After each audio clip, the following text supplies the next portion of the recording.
welcome everyone. My name is Luca Stevenson and I'm the coordinator of ICRSE, the International Committee on the Rights of Sex Workers in Europe. So the event tonight is on the impact of COVID on sex workers and other marginalized communities, in particular people facing homelessness and undocumented migrants. And we have several speakers from different organizations which are trying to destroy her. She never gave me the creator's name. Oops. Which I will introduce in a bit. So this event is part of our digital festival. The first time ICRSE is organizing a digital festival. You can find the program on our website. It includes many sessions for ICRSE members on different topics, from mental health to digital rights, from policing and criminalization to fighting racism in our communities, and public events on COVID-19 tonight, intersectional feminism, and other topics. So you can find the information on our website. And I will start now this webinar. I hope all the speakers are on it. So, as you know, from the beginning of the pandemic, sex workers have been highly impacted by COVID-19 and associated measures, and actually the lack of inclusion in some of these measures, in particular economic and social support. ICRSE is a regional network for sex workers' rights. We have a membership of 105 organizations in 35 countries. And as soon as the pandemic started, lots of our members explained that sex workers were in very, very difficult situation. Sex workers were not able to work anymore, didn't have access to any economic resources, no clients or curfews impacting them, etc. However, contrary to most other workers, sex workers were not included in economic responses and were really left to for themselves. So we've seen in our region a huge self-organizing of sex workers to support one another. So we have two members of a sex worker-led organization here who will present the situation in their countries. However, contrary to most other workers, sex workers were not included in economic responses and were really left to for themselves. I can hear myself. So we've seen in our region a huge self-organizing of sex workers to support one another. So we have two members of a sex worker-led organization here. Sorry about that. I think because my Facebook was on, I could hear it myself. So sorry about that. So we have two representatives of sex worker-led organization here, members of ICRSE, who will give you some information of what they did, what their members did to support one another. As ICRSE, we were able to provide some financial and technical support to some organization, to do some activities to support sex workers at the local level. And we, in particular, developed some resources calling for the inclusion of sex workers in the response to COVID. So you will find on our website, we can share the link here, our policy demands that was developed during the pandemic. We also developed a website with interviews of sex workers, explaining the situation at national level. We wrote to several representatives of different institutions, including European commissioners, and we didn't get a lot of responses apart from European Commissioner for Equality, Dali, which we will meet next week. And we have changed with members of European Parliament, and some questions were brought about inclusion of sex workers at European Parliament. However, this is still very limited and really shows how sex workers are excluded in a general discussion about their own lives. So now that we are in the middle of like the second wave, we see that actually no lesson has been learned from the first wave, and sex workers at national level mostly continue to be excluded from the response. Not everywhere. There has been some positive steps that you will hear from our members, but generally what we've seen is that despite the evidence that sex workers were the ones supporting one another with food, with money, with accommodation, however, the governments in Europe just ignored it completely. So I will introduce the first speakers. we have, well, I introduce all the speakers and then we will have the speakers start, and then we have time for questions and answers. So our first speaker will be Mimi, who is from the organization ACCEPTESS-T, an organization based in France and providing services and support to trans migrant sex workers in particular. Actually, I will just introduce people one by one. So this is, no, actually I present everybody. Sorry, long day. The next speaker will be Maxime from UTSOPI, which is the Belgian sex worker-led organization. We then will hear from Freek, who is the director of the European network of organizations working with homeless people, FEANTSA. And Lilana will be the next speaker, who is working for the Undocumented Migrant network, PICUM. And the final words will go to Anna, who works with Amnesty International and will present on the situation, impact of COVID on marginalized communities generally. So thanks again to all the speakers for joining this first public event part of our digital festival. And I give the floor to Mimi. Hello, dear all. So thanks a lot to Luca and to ICRSE that organized this conference to reveal all the problems that many of our sex workers colleagues suffer during the lockdown and also during the crisis of coronavirus. So it has been a really tough time for us, especially for those who are trans migrants and exactly migrants, people who are doing sex worker during this crisis, because you have seen that many of us could not go outside to work as sex worker easily because of the risk. For example, the main risk is to be contaminated and to contaminate the clients.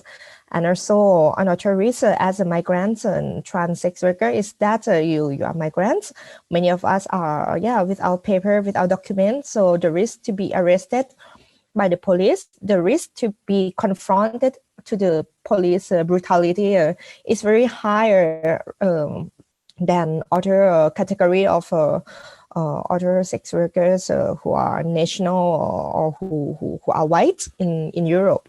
So I'm going to present our work of ACCEPTESS-T that works from the beginning of the crisis, even before the government announced officially the lockdown in France for the first time in our history. So we already have prepared what we have to do. This show that organization, which is a trans migrant and sex worker led, we were already aware of the situation and the negative consequences toward our community even before the government took any action to prevent this catastrophic situation like today. So this show how hypocrisy of the government is really clear. And right now we are going to talk why trans migrant sex workers are now in trouble with the second wave of the COVID. As you have known that our organization, we work with the about the we work on the distribution of the food food distribution, and also we put the food back, and also all the medication that are needed for those who are trans sex workers. So it's been since in the month of March that we have distributed more than 3,000 food bag, and also more than 5,000 medikits. So in the medikit, we also adapt it into a sex kit for those who are sex workers who could not go outside find the condom. So we put the medicaments, put the thermometer, and also the gloves, and also alcohol gel, and also those about the mask, and also those objects that we use for sex for our clients. And also, we have distributed every week, and also we have seen that there are more and more trans migrant people coming at the first front of the food distribution, because comparing to the French national sex worker, trans migrants sex worker are those who have to come to get more food than the others. Yeah, because as you know that many of us, we are sex workers who work on streets, and also many people don't know how to put themselves online. Some don't even know how to work with the advertisement, like some who are escort people. So this a big problem that many of who are sex workers who are migrant and work on the street suffer a lot.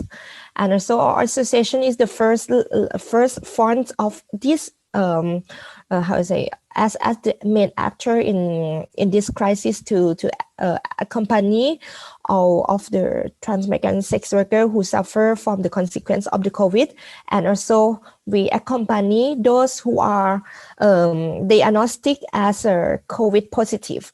So we are charged to find a place to live, the accommodations for trans migrant sex workers who are diagnostic as positive to COVID, because we don't want them to work and also to live in the place where they have to share the room with the others. So we find a place for those people, and also we try to support them financially, minimum 15 days for them to stop the work. And after 15 days, we will look at the status of their health, if they are ready or not. If they are not, so we will try to continue the support.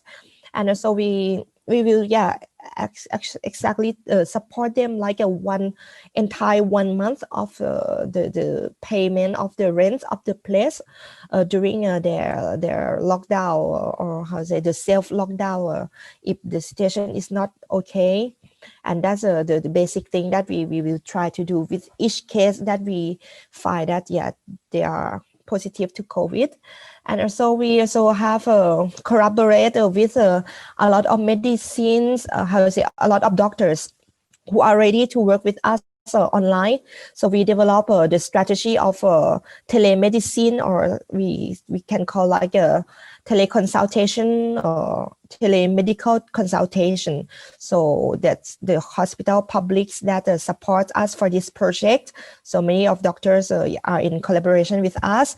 And also the main problem of our community, the public community, is that many of us they don't know how to use the telephone or some kind of the application. So some of them they quit home very early in their childhood. They did not have access to the education. Sometimes it's difficult for them to use the technology easily, especially for those who are old trans migrants sex worker. So even though we have this project of doctors who can work with us online to see the status of their health for each day, something like that, but many people have only telephone just to call or to send SMS or something like that, but they don't know how to use the technology correctly. That's one of the things that is the barrier that prevents trans migrant sex worker from accessing to the healthcare, and also to the rights that they deserve, and they still get excluded. But we try every way in order to accompany them to get access to all their rights. And there's so many of us, we feel like a bit like, not a bit, but a lot of guilty sentiments, kind of like if they feel that they are positive to COVID, they just feel like I'm guilty, I'm responsible for the order, so I still have to work. But if I work, so people will judge me. So sometimes they are afraid to come to the organization and say that they have the problem with the debt, with money, with the food, and also with their serologic status of COVID. So that's a kind of like serophobia of COVID status that people have to hide, not to show to the other people. And also with all this problem, we have created urgent funding for the COVID, that we invest 150,000 euro for the first wave of COVID, and for the second wave we invest more about 55,000 euro for that. And also, yeah, I'm going to finish this part soon. That yeah, now we have already spent a lot of money, more than 100,000 euro, to help a lot of people to pay the debt of many girls who are in debt for some more than 6 months and some more than a year, because it's cumulated with the COVID time, and from 6 months it become 1 year, some kind of that. Many people who are transmigrant sex worker, as you know, they live in hotels, some live in a really expensive apartment, because they don't have the paper, and also yeah, they have to pay the expensive apartments just because yeah, they don't have like a working contract like the other people. So some of the landlords, they profit from this to make them pay more expensive than the others. So yeah, we have pay a lot of this for a long time. So we are also working in collaboration at the mediation association that try to negotiate with the hotels and the landlords to reduce the price of the debt, or to see how much we can participate to pay for the debt of the rents of the girls who are diagnostic to COVID positive, or to those who are transmigrant sex worker who could not pay for their rents. So for the last part of this, we are, if you want to help us for the fast, so Luca just write on the Facebook page, you can also donate to fast. But in the same time, we have, like, as I said, the urgent funding money that is separated from other funding to handle the COVID situation directly. So to finish this, I am going to finish by saying that in this moment, we have to talk more about democracy, but it's not about the democracy that we have perceived in everyday life, but it's about the sanitary democracy. We are talking about the role of the governments and role of the public institutions. How did they help us, or the people who are from the marginalized community, to be able to survive, to be able to be autonomous during this difficult moment? So we have already witnessed that in France, in the Western democratic country like us, that claim themselves as the land of human rights, but actually it's a lie, a big lie, because there's no real democracy, especially when it concerns the sanitary issue of the rights of the minority. So the only aid, or the only support, financial support that we receive is not from the government, but it came from the Mairie de Paris, or the Paris City Hall with Anne Hidalgo. Although you like her or not, but it's the only institution, public institution, that supports us for 65,000 euro for both waves of the COVID, and the government did nothing. And any of the proposition of the law to help migrants, trans sex workers, have been rejected by the majority of the MP, which are of the part of the government. So this is a kind of the situation that I want to show that many of us, we are now fighting and resisting every day. Even during the COVID, we are, so as you see behind, those people, migrants who have to risk their lives to go out on the streets, because they are aware that if we don't come and fight and make our rights and our voice more and more amplified, nobody will give any rights to us. All rights and all of the support we have, it's come from the fights and from the resistance that we have consolidated for a long time. And thank you so much.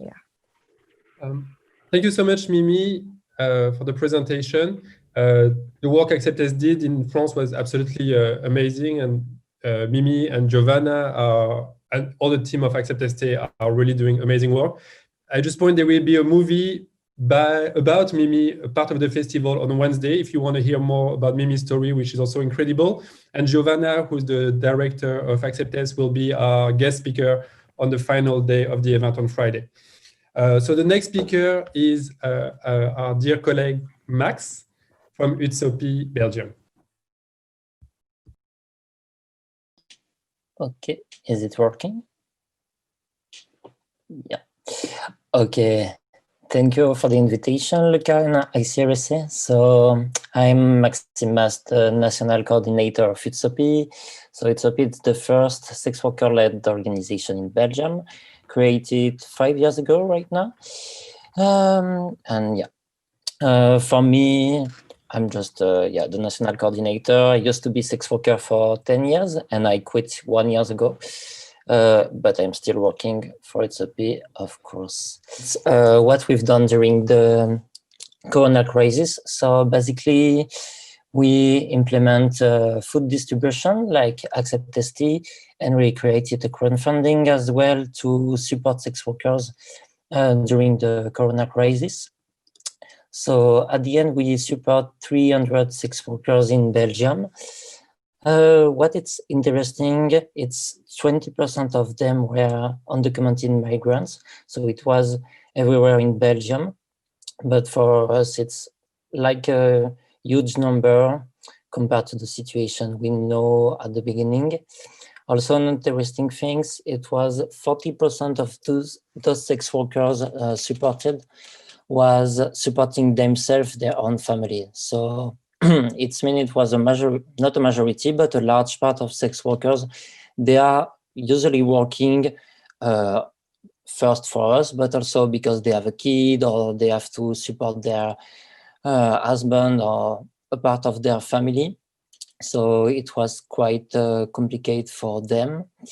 We distribute at the end 1,201 food package, and we raised 35,000 euros by crowdfunding. What is important to understand, it's sex work normally it's not illegal in Belgium, but we don't have a real statute. So when the Corona crisis happened, the majority of sex workers in Belgium, they don't have any statute.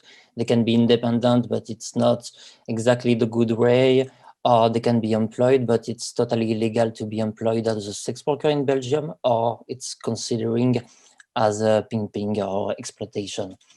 So it's mean when the government creates some compensation, it was not available for the majority of sex workers, and even for independent sex worker could apply to this compensation.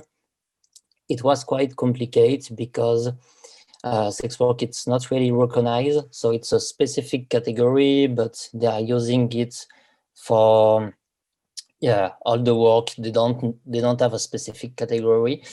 So to receive a compensation in this situation, it's quite complicated. That it was for the first wave, but the second wave, what we see for the moment, it's many sex workers receiving the compensation the first time. They are not receiving the compensation this one. So it's more complicated than the first time. Yeah, I could share the document later, of course. For the assistance we gave during the first wave, it was in majority in Brussels. So why I think it's for two things. First, it's because we created the organization we start in Brussels at the beginning. And also because it's a huge district of prostitution in Brussels. So basically it's the North District. There it's many undocumented migrants working. Also it's a lot of human trafficking and smuggling. So we were focused on this situation as well, because we know it's the most precarious of sex workers in Belgium. So 80% of our action was in Brussels, but also, of course, we used to work in Flanders and Wallonia as well. I'm trying to keep my 8 minutes and not to talk longer than it. Also, it was interesting because during the first wave, around 30% of our requests come from our partners. So we developed really a lot of new alliances with different partners in Belgium. So that it was a kind of positive way of the coronavirus. It's a little bit weird to explain like that, but yeah, it was a kind of positive action. I think an example, it's with the food distribution actors. So basically, at UTSOPI, we are a community-based organization, so we are more used to work on community-based organization, create some space for sex workers and the advocacy for rights of sex workers. So for us, everything was totally new, to organize a food distribution, to give a social assistance and stuff like that. Normally, it's not our work, so it was something we have to do directly because it was an emergency, but we had to learn as well. And that was quite interesting with the food distribution actor, for example, because we could learn from each other's, like how explain. For them, the way to work, it's more they're providing an assistance for sex workers, and for us, in our opinion, we are more creating a community assistance altogether. So it's two different ways to work, but the two of them are interesting in my opinion, and it was quite nice to learn from each other. So we could learn from the food distribution organization how we have to develop this kind of things. And I can promise you at the beginning it was a little bit messy because everything was new, of course. But for them as well, it was interesting to work with a community-based organization because we were in a way, okay, but you don't have to assist people every time. Maybe you can do things with them and we can create all together. So for me, it was a kind of positive vision of this crisis. The second one, it was with service providers in Belgium. So it's many services provider for sex workers in Belgium. I think it's 8 or 10. So Belgium, it's a really small country.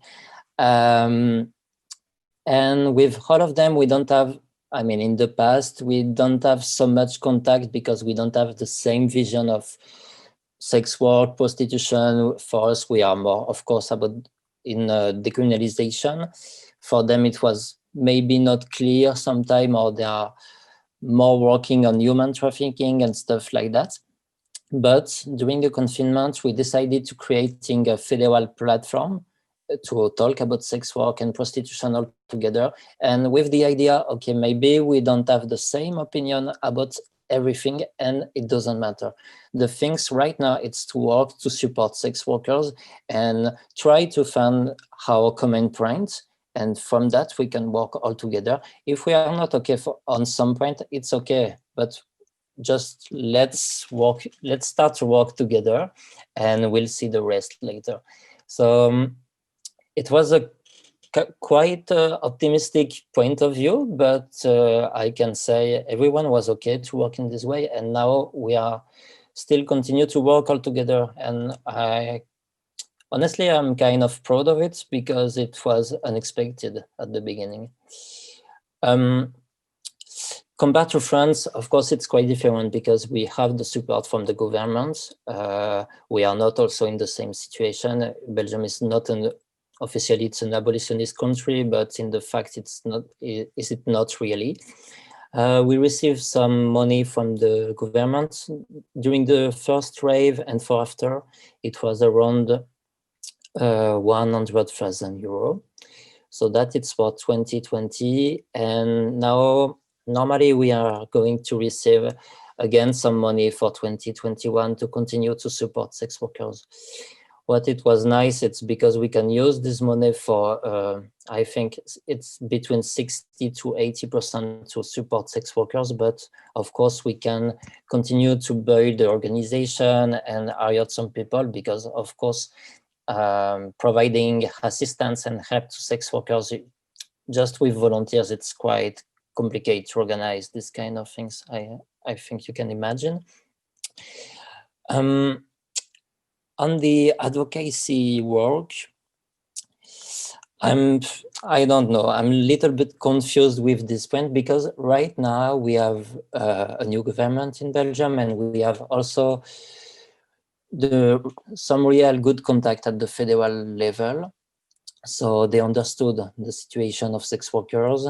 They understood we have to do something. We have to create a statute. We have to consider victims of human trafficking and smuggling and ask to them what they want to change. And so it's a lot of positive things changing, but what we can see for the second wave, we are still in the same position with a lot of sex workers without any compensation. So yeah, it's quite confusing, but we are working in a good way, I think, for social rights for sex workers. Right now we have some contact with at the federal level with the independent minister. So it's the Minister for Independent Workers, also the Minister of Social Assistance, basically. And they really want to change the situation because they've seen with the coronavirus crisis, okay, it's a part of the population, they are not supported. Even if they are not okay with sex work, like in Schaerbeek, so it's a city in Belgium where UTSOPI is based. We are working with the mayor there. They are really supportive with us, but they are honest in the same time because they are saying we are not really supporting the vision of society with prostitution and sex work. They means we prefer society without prostitution.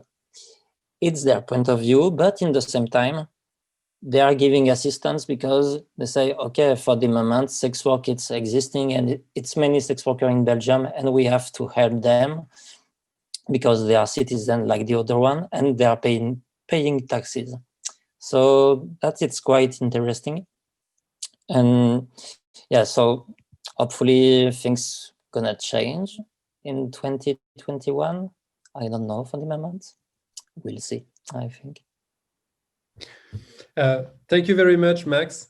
So we invited Max to present because there's been really like a huge progress with the organization that, as Max was saying, like only started a few years ago and has now been able to implement all these activities during the crisis and build all these alliances. And it really shows the same as ACCEPTESS that it is sex workers themselves who've been on the front line supporting one another, whether with government funding or support or without. So our next speaker is Freek from FEANTSA, the European network representing people facing homelessness. Thank you, Luca. Do you hear me? Yes. Okay, thanks for the invitation, Luca, and good evening to everybody on the call. We're moving a little bit away from sex workers as such, although there is some overlap between homelessness and sex work. But I'm going to speak about homelessness. Maybe first, 2 words about FEANTSA, because we're actually not the network of or representing homeless people, but we're a network representing services working with homeless people, and I think it's important to make that difference. So our members are mainly shelters, organizations providing shelter accommodation, short-term emergency shelter or longer-term shelter. Although we increasingly have also housing associations, health organizations as member and local authorities as well. Before I enter into the topic of COVID, it might be useful for you to have an idea of, when we speak about homelessness, what's the size of the problem in the European Union area, just to get a sense of how big or how small it is. We estimate that on any given day in the European Union area, there is at least 700,000 people that sleep on the street or in a shelter for homeless people. And that is 70% more, so 70% more than 10 years ago. So even if general poverty, anti-poverty statistics show more or less a stability of the numbers over that same period, at the bottom end of society, you see something really concerning. An increase of 70% is really concerning. And this is only the homeless people in shelter or on the street. We also work, or our members also work with people that are forced to stay with family and friends, for instance. They're not even included in that statistic. So that gives you an idea of what the current situation is. Now, in terms of COVID, some introductory remarks. Maybe start with the most obvious. Homeless people are more vulnerable than the general population when it comes to COVID. And this is basically, it's obvious, of course, but it's basically because of two reasons. One of the reasons is the pre-existing health conditions. Most homeless people are sick, and many have an illness that actually makes them more vulnerable to COVID. And the second reason is that they live in a way, or their living conditions actually make them vulnerable as well. If you are forced to stay in overcrowded shelter, it's clear that you are going to be more vulnerable to the virus once the virus is inside the shelter system. The second thing that I would like to say as an introductory remark is that we see a big difference between the first wave and the second wave of COVID. In the first wave, we expected, because there was a lot of chaos, of course, in the reaction of the homeless system, and homeless people were not sure what to do. But we saw actually relatively low numbers of infection. The infection rate was actually relatively low. But in the second wave, we see in quite a number of countries the infection rate spiking. This might have to do with the fact that it takes time for the virus to reach the homeless system. The virus was brought in by middle class. Middle class is not on a daily basis in contact with homeless people, so it took some time. But of course, once the virus is in the homeless system, it spreads very, very quickly. And we know from research that once it's in the shelter system, in a matter of days or weeks, you have 50% of the population that is actually infected. So we see quite a big difference between the first and the second wave, in spite of the fact that the sector is better prepared in the second wave.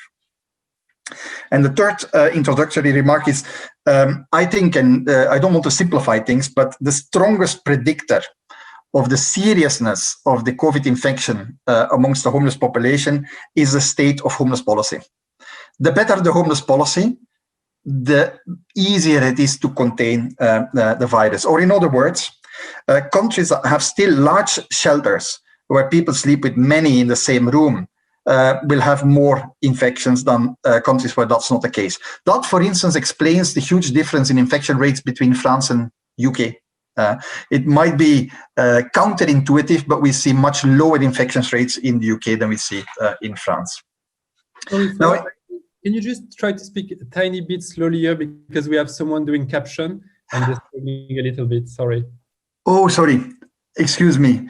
I have many handicaps, Luca, but one of them is the inability to speak slow. But I'll try to do my best.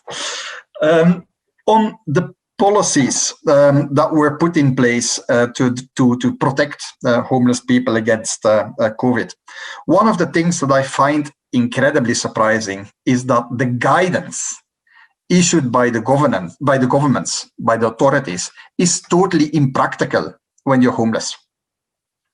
Like, one of the principal rules that you have to follow is stay at home. Well, I think it's obvious that it's not so easy for a homeless person to stay at home. And that's where it starts. And I cannot understand why also international institutions like the World Health Organization or the ECDC, the European Center for Disease Control, have not invested more in precise practical guidance for the homeless sector, because that's absolutely needed. Luca, you asked me to be positive in my talk about the policies or the reactions that have been in place. There is many things that are negative, and they have already been mentioned. Criminalization of homeless people, rough sleepers that don't follow the government guidance, loss of income, begging, for instance, being impossible, and this kind of stuff. But I won't say anything more about that. Let's talk about the positive things. In the emergency, like in the emergency response, something that has been really remarkable is that many countries have managed in a couple of weeks or a few months to get the large part of the rough sleepers population off the street into safe accommodation. And that is very visible in many cities. I'm not saying that there is no rough sleeping anymore, but it has reduced considerably. And these people have been put in, like, there was a lot of creativity. Some have been put in hotels that had no clientele anymore. Some have been put in Airbnb flats, some in student accommodation, etc. I'm not saying it's a sustainable solution, but if you would have asked me, is it possible to solve rough sleeping? I would have said, yes, probably, but it will take a decade. But we've seen during COVID that getting people off the street in some sort of safe accommodation is possible in a very short time frame if the political will and the urgency is there. An example, 21,000 new beds created in a matter of weeks in France, of which half in hotels for homeless people. Another positive thing is that the shelters, there's a lot of things that happen in the shelter system, but night shelters became 24/7 shelters because it made no sense anymore to throw people onto the street in the daytime.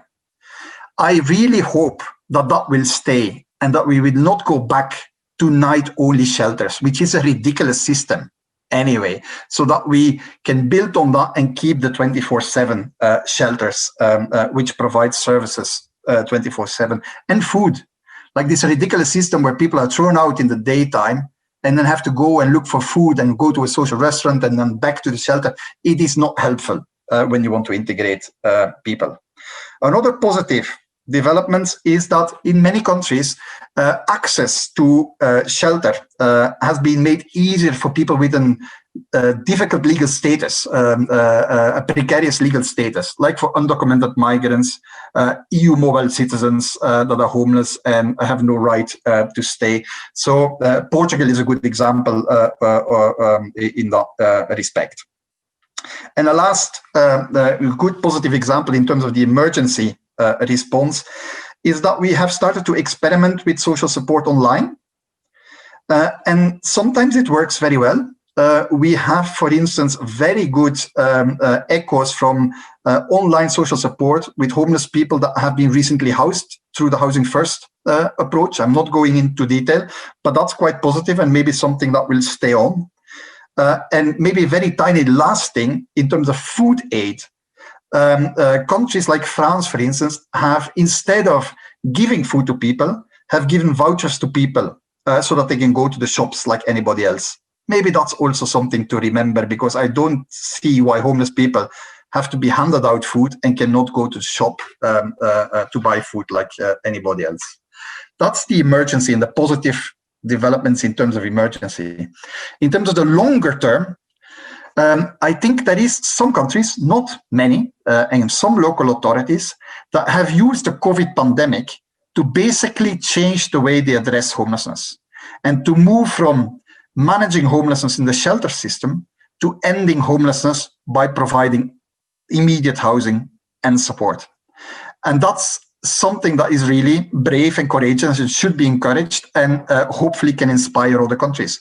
I'm not going into any details, but the Netherlands has been a real good example where recently 50 million euro has been invested in housing solutions for very precarious groups, including homeless people. So I think that's something that we have to build on, and hopefully it can inspire other countries. Very quickly, and then I'll almost end. In the area of health, specific health interventions for homeless people in the context of COVID.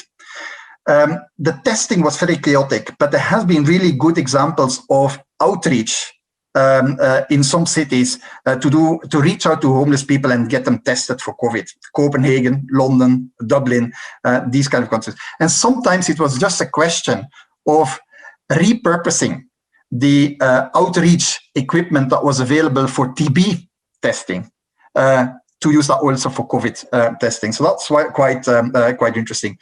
I'm very curious to know, in terms of the vaccination strategy, if very vulnerable groups like homeless people will be prioritized. In the Commission proposal for a vaccination strategy, they are actually one of the priority groups, so that's a good basis. But I have not heard any detail of how the Commission intends to reach out to them. And then the last thing I want to say, Luca, is the outlook to the future, because we have not spoken, I mean, people before me have spoken about the housing conditions and the housing situation of sex workers. Well, there is, many countries have, during the COVID crisis, have put in moratorium, eviction moratoria, we call it. Because there is many people losing their job or having reduced income, cannot pay rent anymore, but the landlords cannot throw them out or evict them as long as the COVID crisis is there. Now, some countries are lifting this moratoria, and other countries are thinking about lifting this moratoria. It's of course clear that that will create a spike in homelessness. There is very interesting research in the US that lifting the moratoria, eviction moratoria, has impact on the spread of COVID, negative impact, and of course, negative impact on housing exclusion and homelessness. They found that the 27 states in the US where they lifted moratoria during the COVID crisis have seen 5 times more COVID deaths than other states. Of course, there is an issue of causality and correlation, but still it's an indication. So I think we'll have to be prepared for a spike in homelessness after the lifting of the eviction moratoria. And the conclusion for me is that the COVID crisis is serious, it's chaotic, it puts a lot of stress on the homeless sector, but it allowed us to pitch homelessness also as a public health issue. And in that context, it's much more easy to plead and mobilize support for providing housing and support for homeless people as a health intervention rather than keeping on the street or in shelter. Thank you. Thank you very much, Freek. We wanted to have you on the talk because we know that there is an overlap, quite big overlap between sex workers and people facing homelessness, with many sex workers having housing issues, like Mimi was saying, for example, like trans migrant sex workers having to share accommodation, and how this impacted, how COVID impacted their lives. And I hope we can continue collaborating on advancing rights of both communities. I think what's really interesting is that, as you were saying, there is a lot of evidence-based resources on how to protect the health of people facing homelessness. And it's interesting to see how these guidance are sometimes completely ignored by governments or then or considered. And it's really similar to sex workers. We know that, for example, decriminalization of sex work is the best practice, is the best legal framework. And however, we see lots of governments just ignoring the evidence and only considering sex work as an ideological issue. So our next speaker is Lilana from PICUM, the Undocumented Migrants Network platform in Europe. Hi, good evening, everybody. I'm speaking from PICUM. It's the platform for international cooperation on undocumented migrants. And we have more than 165 members in 35 countries, including, of course, we're pleased to have many sex worker-led organizations and ICRSE as well. So I think the situation for undocumented migrants is really quite similar to what has already been described by Max and Mimi for sex workers in general, because all undocumented migrants are excluded from any kind of income support scheme in almost every country. So they were really put in a situation, they work in a lot of sectors that were really hard hit by COVID and by the lockdown measures. So either losing their jobs, losing their income altogether, really struggling to pay for food and rent and your basic necessities, or forced to go to work and do so in conditions which were not safe for them, not safe for their service users and clients. So it's a really similar situation, but also in other sectors.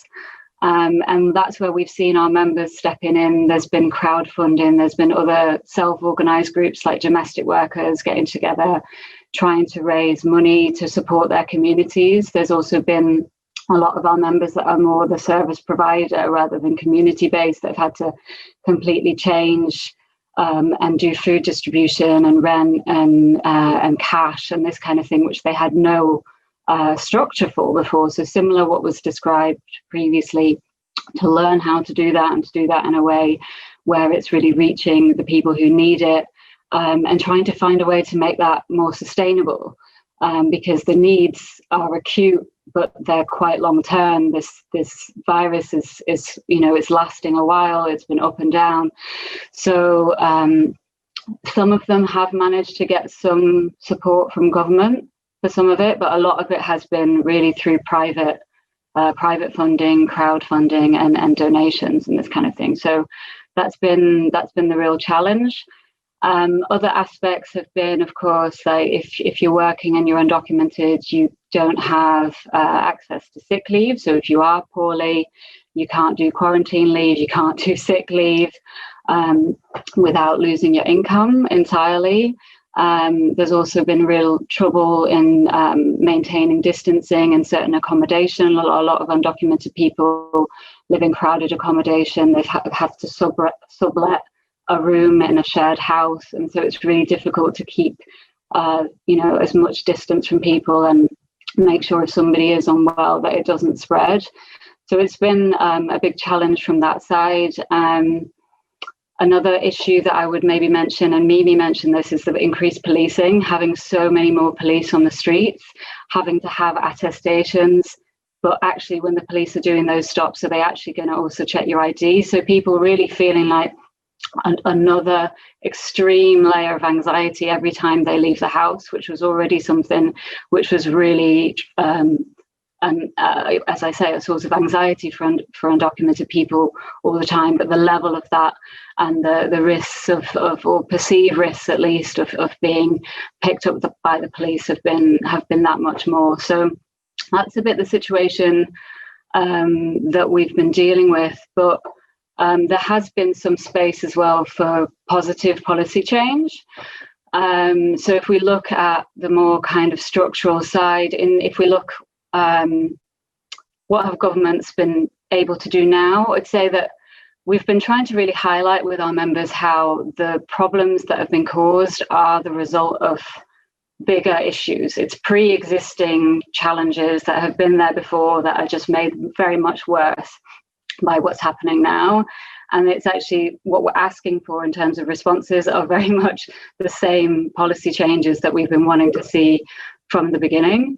So in that sense, we've seen that there's been some space to achieve policy change that we've been asking for a long time because of the crisis, similar to what Freek was saying from FEANTSA. So this is not something new, and it suddenly shows that actually it is possible. So, for example, detention centres were also emptied in some countries almost entirely, if not entirely. So that shows that actually immigration detention, as we've been saying the whole time, is completely pointless as well as harmful. There is another way of managing it. So that was a very positive development, but we saw that it was quite temporary in some countries, and they're starting to arrest people and fill up the detention centres again. So that was not necessarily a gain that we've seen holding through towards, in the longer term, but we're going to really be using the example of what happened there in our ongoing advocacy to get people out of detention. Another issue has been, there was one example in Ireland where they actually did provide undocumented people access to the government support as well for emergency unemployment, and made sure that wouldn't lead to any immigration enforcement. And then there was the example in Portugal where it wasn't for undocumented people overall, but anybody who had a regularization application in, they were temporarily regularized. And so then they've been also been able to access all the support that's available there for somebody who would be as if they were a permanent resident. But again, it's interesting because this is something our members have been asking for anyway. If you've got a regularization application in, you should be treated as a regular resident and have access to services.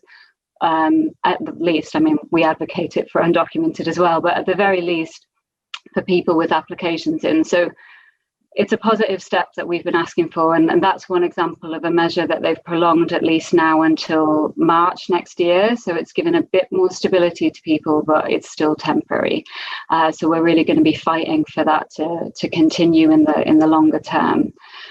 There's also a couple of other examples where more structural changes have made, like to labour migration and work permit schemes to make them a bit like easier to access a regularization in Spain, for example, or easier to change employer in Czech. So those are things that we see are really small, but things that we've been asking for, that somehow the conversations that we've had around COVID and Corona have really helped us push some of these things forward a bit more. So yeah, there's some thoughts, and I think maybe I would just end, I think, in a more general way. What I've found is that the discussions around regularization have grown everywhere in Europe in a way that we haven't seen as PICUM before. And so even though we haven't got that many concrete wins yet, you know, I can name only 3 countries where there's actually been a regularization of sorts for undocumented in this context, like specifically around Corona and in the longer term. But the conversation is just reaching so many more people, so many more actors. It's much more normalized as a policy issue than what we've seen previously. And so we're really going to keep the pressure up on that point and hope that it might create a bit more space for that in the future. Thanks a lot, Lilana. I was sharing in the chat as well the position paper of PICUM on sex work, and ICRSE is proud to be a member of PICUM and working together for undocumented migrant sex workers' rights. And as Lilana was saying, like what has been also shocking for us, for sex workers, is to see some governments in Europe using the pandemic to promote further criminalization of sex work. Just 2 examples was like a debate in Spain to recriminalize third parties, for example, or currently in Scotland, there is an open consultation for the criminalization of clients of sex workers, also known as the Swedish model, which we know is extremely negative for sex workers. So on using this pandemic, not just to ignore sex workers and to exclude sex workers, but actually to increase the criminalization of sex work.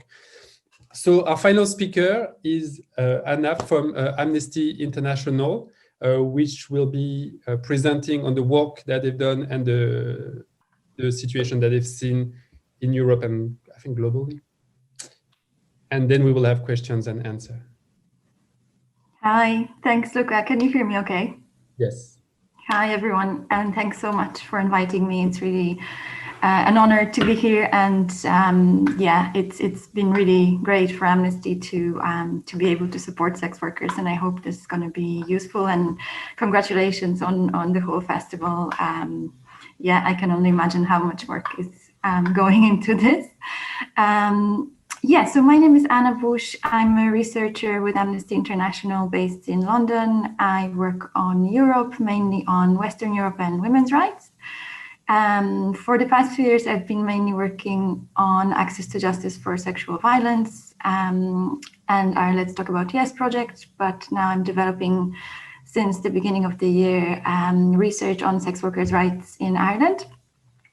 So just before the pandemic, with a colleague, we went to Ireland to speak to key activists and sex workers there and shape our project. And we had great plans of, going there and conducting interviews and meeting people. And unfortunately, the pandemic has completely forced us to change our plans. But I'm trying to speak to people now over the phone and video. And more generally about Amnesty, it's an international human rights organization that's been around since 1961.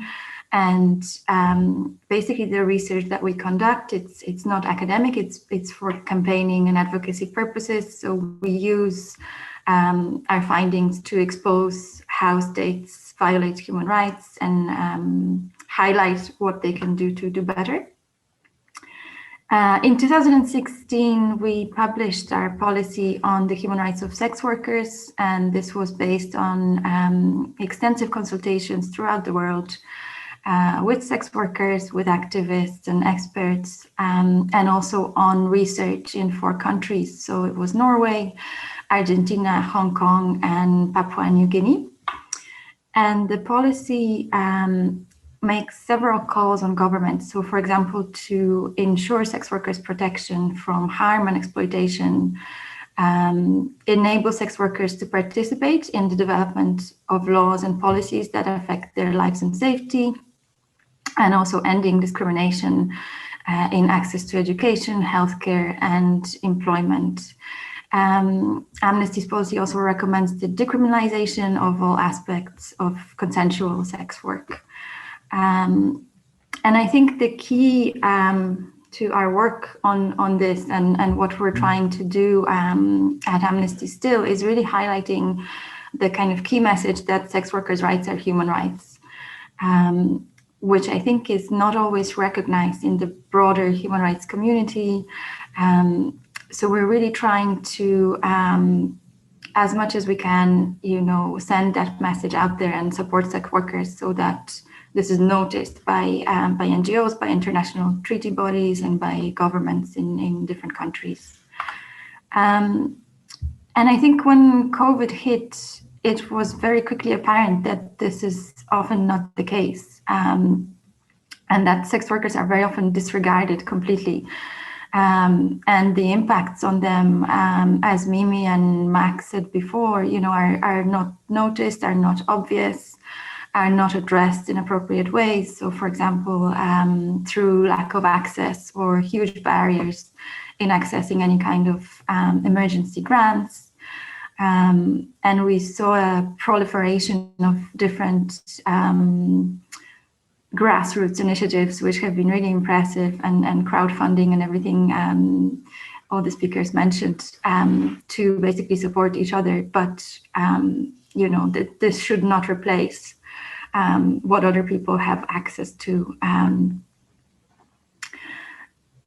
of course, the other thing we noticed with regard to sex workers, but also other groups that I'm going to cover shortly, has been also the fact that COVID has impacted, so many existing human rights violations.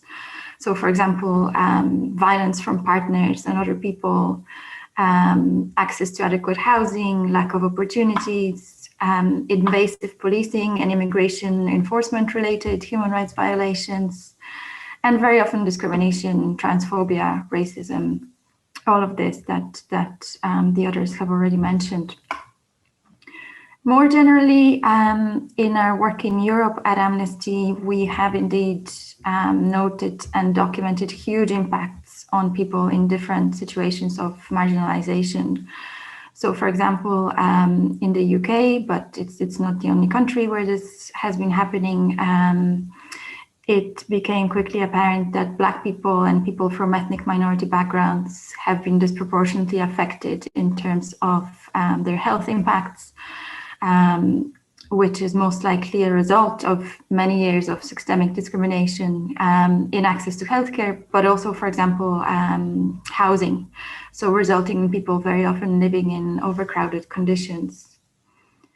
We also documented huge impacts on Roma communities. So, for example, in Slovakia, very quickly into the pandemic, the authorities imposed mandatory quarantines on some Roma communities. And of course, refugees and migrants, for example, in Greece, have been hugely impacted. And as Lilana and Frank, sorry if I'm mispronouncing your name, mentioned, we have seen several really interesting examples of, countries all of a sudden being able to regularize people in certain situations. So this happened in Portugal, as you mentioned, for example, and it became apparent that how crucial the work that many people in irregular immigration situations are doing, and also how arbitrary these immigration restrictions are, and how something that has seemingly been impossible for years, and as Lilana said, one of the kind of key goals for many organizations and activists could all of a sudden be achieved, even though it was previously so difficult. So this was really, in a way, a positive development, but also kind of, to me, really exposed how, you know, these issues have been unresolved for many years, and what really could be improved.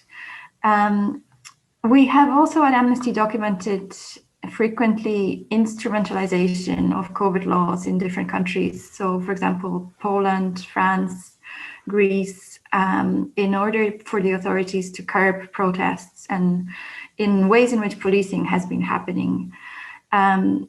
In Poland, this is also related to sexual and reproductive rights. A few weeks ago, there was a ruling by a constitutional tribunal that effectively banned abortions in most circumstances in the country. And it was quite clear that the authorities were hoping that people would not be able to protest in huge numbers like they have in the past on this topic in Poland. Also, in terms of accessing actually sexual and reproductive rights, we observed a sort of a relegation of these services to the back of the queue in Slovakia, for example, with the authorities saying that now we are dealing with COVID, so people who are pregnant and need abortions, you know, this is not our priority, you can wait to access these services. And of course, as many frontline organizations have been reporting, we observed impacts on women experiencing violence in their homes, increases in reports to these organizations, and increases in calls to helplines during lockdowns. And we also covered government failures to effectively ensure the rights of people in care homes. We had 3 reports on the UK, Spain, and most recently Italy on this topic. And I want to share a publication with you. I'm going to try and share a link in the chat instead of sharing my screen, just to be sure that I don't break anything. So we issued in July this sort of public statement with many recommendations, all grounded in human rights law and standards, and our research to governments in Europe on you know, how to safeguard and improve access to their human rights of sex workers. And I hope that people may find them useful in their advocacy, and you know, you can use this document if it helps in any of your campaigning and your calls. And I think I kind of picked 3 key recommendations to governments in Europe on sex workers' human rights from this public statement. So one would be including sex workers as well as all self-employed and informal workers in financial support programs without any discrimination. The second, repeal laws that criminalize or penalize sex work directly or in practice. And thirdly, make a targeted effort to reach people in situations of marginalization who may have compromised health and need specific treatment or protection from COVID-19. This may include sex workers, migrants and refugees, people living with HIV, people who use drugs, and those experiencing homelessness. And to finish, in terms of positives and hope that you asked about, Luca, I think one such development for me has been these regularization initiatives, even though they're not ideal. But I think just that kind of hope that they might make people realize how arbitrary some laws and regulations are, and that really it should be the human that we all should be caring about. And you know, the fact that seemingly impossible things could be achieved, that gives me hope. And secondly, from a personal perspective, because I'm from Poland originally, it's been really great for me to see that people were able to find ways to protest, and really in huge numbers, and not be limited by COVID, finding creative ways to protest, and really kind of keeping the spirit, because this abortion ruling really resulted again in huge protests that are now about much more than that, actually. And that really kind of gives me a little bit of hope. So yeah, that's it for me, and happy to answer any questions. And again, thank you so much for having me. And thank you very much, Anna. I also wanted to point that during the festival, we will have a member of Sex Work Polska, which is the Polish sex worker-led collective, that will be present on our panel, Intersectional Feminism. And we'll talk about the intersection of sex workers' rights and the fights for reproductive rights in Poland. And I think that's Thursday. So thank you so much to all the speakers. I hope it was useful for the attendees to hear this different perspective. And we were trying to, of course, the crisis has been extremely negative for marginalized communities, but we're also trying to be hopeful in seeing how we can learn from the crisis and hopefully have better rights for our communities. So I think, Mimi had a point she wanted to make, and then we can open it to the audience for questions. Do you think you have to type questions? I don't think I can unmute people. I don't know, actually. Okay, thank you so much, Luca, and to everyone, all the speakers. Yeah, that's very important to show up our solidarity with do you hear me? Okay, sorry. To show up the solidarity that we share about these intersectional problems. So for me, the point that I want to I forget to raise, and I want to add it when I heard something about migrants and undocumented people face. Yeah, I agree with that the regularization is very crucial and very important. We cannot deny that the regularization of the migrants people can help a lot of migrant people to get access to their rights, the fundamental rights. And what I forgot to say in the beginning is that in France, in order to regularize the undocumented migrants people, so for us, the people who are working with trans migrant and sex worker who are trans migrants, so we have witnessed something that is in contrast to the reality of helping the migrants. It means that the government, they did they want to deport more trans migrant sex workers. So they are the main group of the people who are targeted by the government during the COVID crisis. So from the beginning of the crisis, we have 20 persons who are trans migrants and sex workers. Yeah, they are all trans migrant and sex workers. And they got the signal from the government, from the prefecture, from the police prefecture that they are going to be deported from France during this COVID crisis, even though they know that nobody cannot go out from France during this moment, but the police still working to oppress us and to target this population intentionally. So yeah, and we already won 5 cases of trans migrant sex worker from being deported, but now there are still more and more people who face more of the regulations that try to cancel the rights of residents in France, especially for the trans migrant sex worker who don't have enough income and could not declare their income as they could like before. And so that could be the condition that the police prefecture can expose or deport them by saying that they don't have enough resources that allows them to live in France.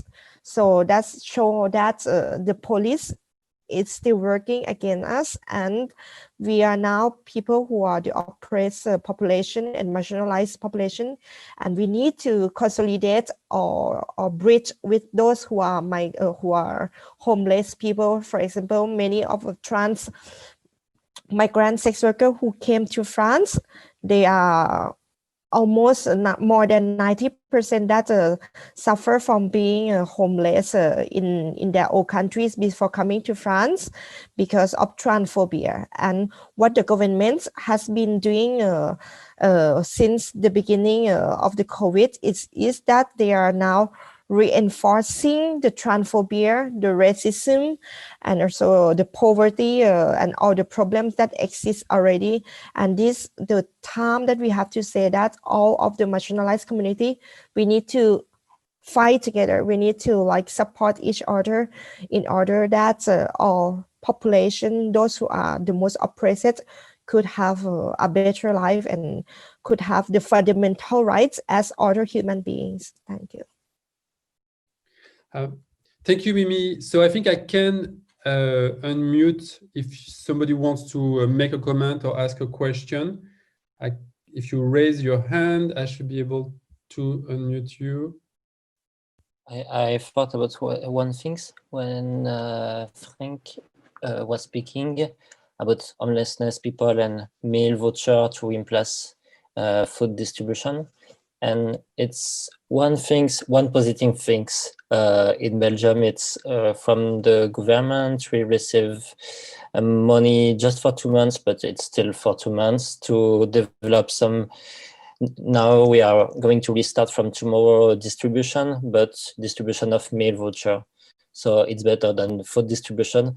The only issue what we don't expect it, of course, and we just knew it. It's these meal voucher are accepted in 2 different supermarkets in Belgium and not all the other one. I mean, two specific name of supermarket and not all the other one. Of course, it's not the 2 most famous. One is Lidl. This one, it's everywhere in Europe, of course. But yeah, so it's kind of good things, but we still have to do some works with social supermarket as well to try to make them accepting it. And one thing is we are quite worried because when we had a talk with the different governments and policymakers, I think they are good to find a solution with the emergency to just spend money and say, okay, we can give you this money and spend it, but it's not a really structural change. And like regularization of migrants, people, and I mean, undocumented migrants will be one thing really change. But of course, it's not going to happen right now in Belgium as well. Thank you, Max. I think Carly is going to say something from Scotland. Carly, can you speak? Hello? Yes, hello. Hey, how's it going? Nice to be here. I've been dripping in and out whilst I've been doing my work throughout the day.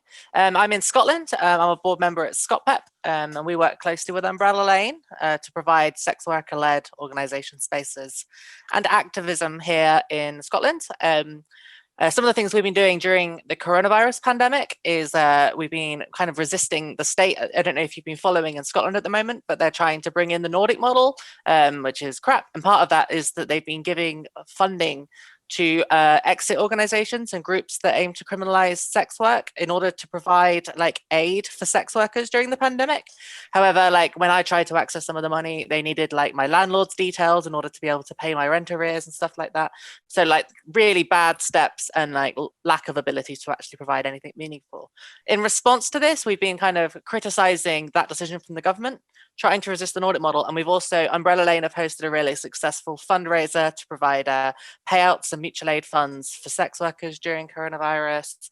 We've been supporting people who are able to apply for the self-employment like grant scheme that we've got here, which is annoyingly only available obviously to documented migrant local residents and citizens who have been paying tax for a certain amount of time. But for people that that's applicable to, we've been supporting them through it. I run a breakfast drop-in in Edinburgh, and part of that, I mean, we can't host that obviously during the pandemic, but I've been doing like mail out condoms and providing supplies that are needed like to post to people that need them. Yeah, so it's been good. Thanks, Carly. And if you can put the link, the consultation to the Scottish government is open to everyone. So feel free to respond, even if you're not based yes. about the evidence behind decriminalization. rather than linking you to the horrible, difficult Scottish government one, I'll put a link to the ScotPep widget that we've made, which makes it very easy to do and like is a lot less horrible. Thank you. There's two questions. The first question is from Emily. So basically saying that I found interesting the ideal vision of Belgium as a country without sex work, but being prepared to put this ideology aside and pursue more practicality. This seems different from Nordic model nations where there is just devotion to ideology above all else, above reality. What do you think the difference is? How can we best persuade authorities to prioritize reality, practicality, and human beings above ideology? So I don't know if some of the participants want to answer that, but it's true that for sex workers, it's one of the key issues. We know that inclusion of sex workers, decriminalization of sex work is the best answer in regards to public health, addressing violence, addressing exploitation and trafficking. There's been evidence from like Amnesty International to academic research, to WHO, etc. However, we continue to be excluded and bad laws continue to be implemented. I think what we have to do is continue building alliances with people who are ready to listen to us and listen to the evidence and little by little making changes. But it's interesting, like at national level, how this works, like how Belgium seems to be much more, rational and practical than France, for example. And on this, I think we could go on a big discussion about cultural aspects and but maybe somebody in the panel wants to say. Can I add a bit because as I mentioned that it's like a surprise that we got the big aid from the city of Paris, which has always been the abolitionist actors against sex worker for a long time, for forever. But this is the first time we got the help from this institution that has been abolitionist. So it's come to the question about how can we convince or persuade the authorities to understand the reality of the sex worker. So this is a big work that we has been working together with a lot of group to convince many abolitionist people to see that actually what we are fighting it is not to fight for sex work, but we are fighting for the rights of sex workers. So as many people see when you're fighting for the rights of the workers, like precarious workers who work at McDonald's, it's because you are fighting for them, those people, not because you are fighting for the company or the bigger or the ideology of the work themselves. So if somebody loves to do sex work, that's their choice, that they have the right to defend their works. But for us as the trans migrant sex worker led organization, what we need to show to those who are the authorities or who are working with the institution which have been always abolitionists is to show that we are the concerned people. We are the first concerned people, and they need to listen to us. They need to come and see the reality of trans migrant sex workers who don't have place to live, who have to come out from home because they don't have money to pay for rent. And then it's us who have to find a place for them. And this kind of the community work is the work that the abolitionists never have done before. And if you could support your local community sex workers or association, it would be very useful as the evidence to show them and try to convince them to see that our reality is true, is real, and they need to see it rather than just glorifying their ideology that could kill even the people they pretend to protect. And that's how the Swedish model is trying to do in France and in many countries.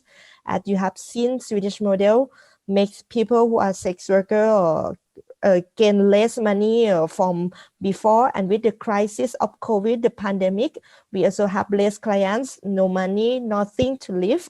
And abolitionists, do they have the solution for us? Never. And also the last thing before I end is that as the people who are in the community who have been always helping and also supporting our community or association as a juridical actor, we could be persecuted as the people who help sex workers. It means we can be seen by the laws as the pimp or as people who support the prostitution in terms of like abolitionist ideology.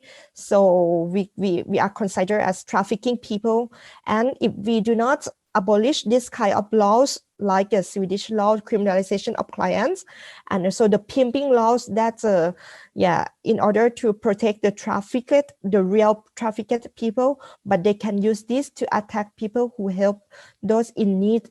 This not really different from the people who are arrested because they help the migrants to cross from Italy to France. We are in the same, in the same problematic. So that's how we could compare, or how us, the people who help a sex worker, could be criminalized as other people who are trying to help the other marginalized community. Thanks, Mimi. And I think Max also wanted to respond to this. And then I have a question for Freek from Golden. Yeah, I'm going to try, because of course it's a quite complicated question. Basically, I think for part it's some cultural things. I mean, Belgium, it's really close to the reality and a really pragmatic country. I mean, for part of them, not all of them, but Belgium, it's quite complicated.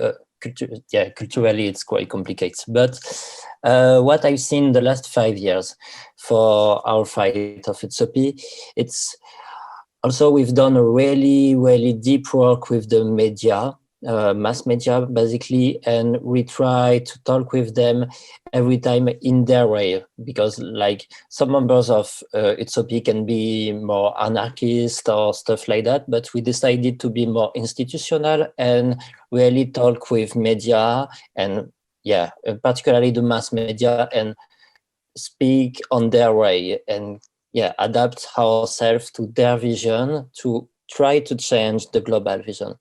That's one point.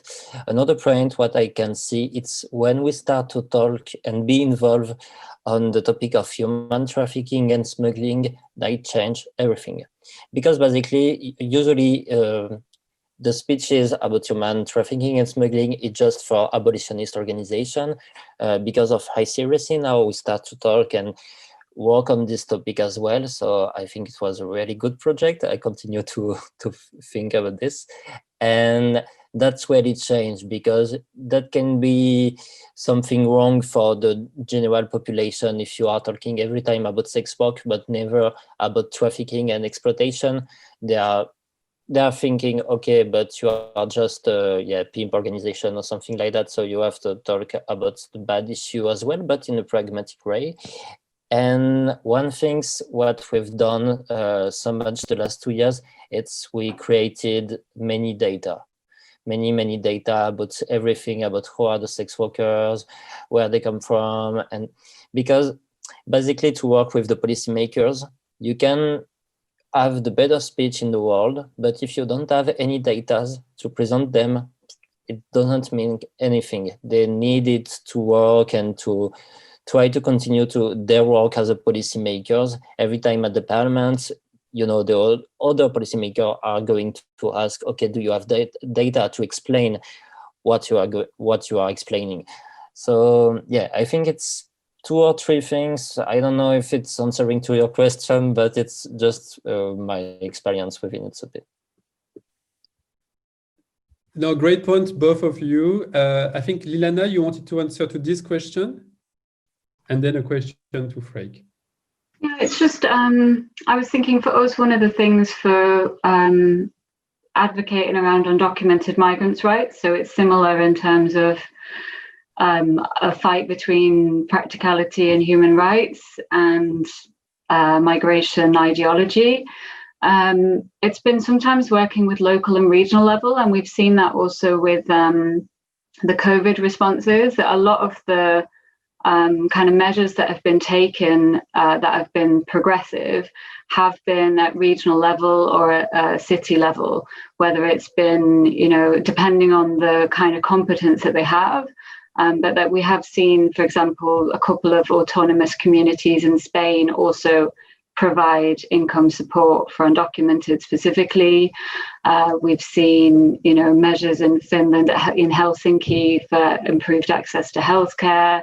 There's been measures in Switzerland at the regional level. So there's quite a few. I think it obviously depends on the political leaning of the local and regional government, but we have seen much more practical responses sometimes at that level.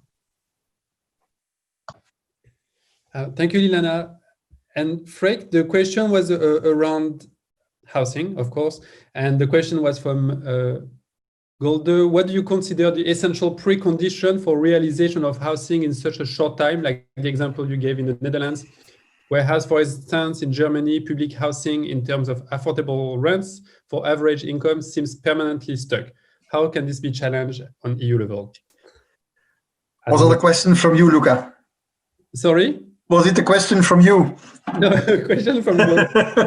It's a really complicated question to answer. But maybe when I said that rough sleepers have been taken off the street in many countries at an unprecedented speed, they're not put into permanent housing solutions, but they're actually put into hotels and bed and breakfast. So that's not a permanent solution, although it's much better than putting them in overcrowded shelter or leaving them on the street.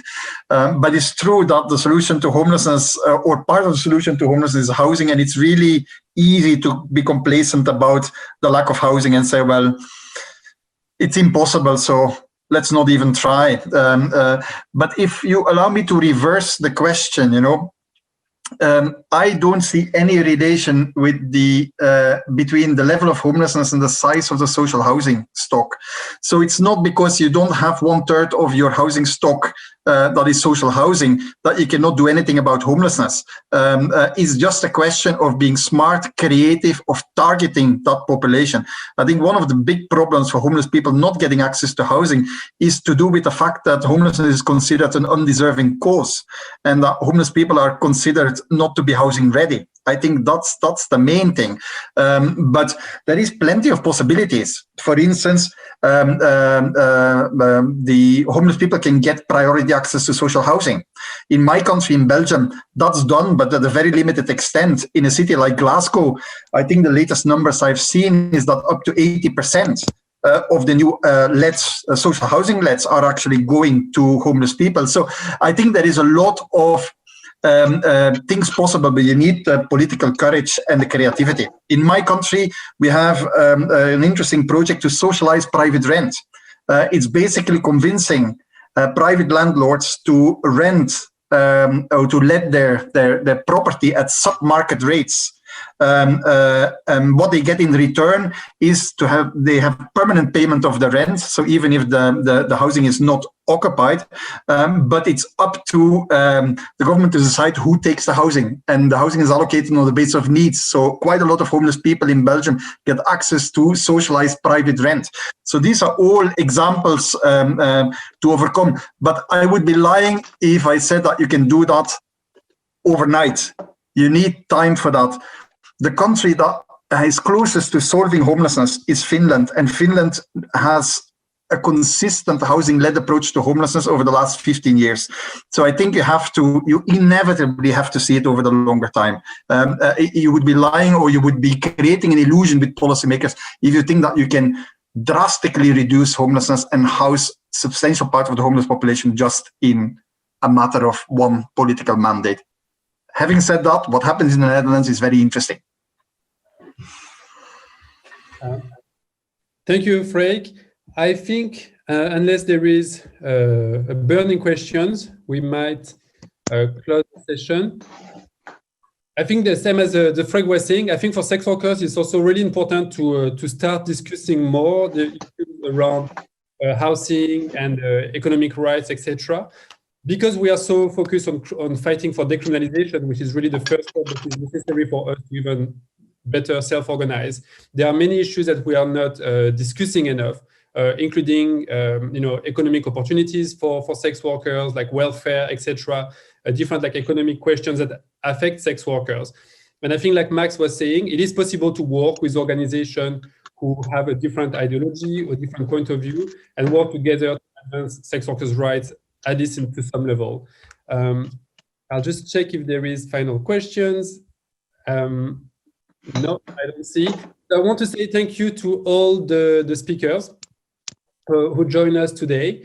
The festival continues. There is now a movie, Indianara, that will be shown. It's part of the cultural program of the festival. There is a few movies tonight, a few movies this week, and an event, sex worker activism through art, on Thursday. It's all on the program.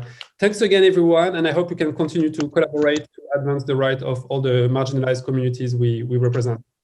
Thanks again. Thanks very much. Bye. Thank you. Bye-bye. Bye-bye. Thanks, everybody. Thank you.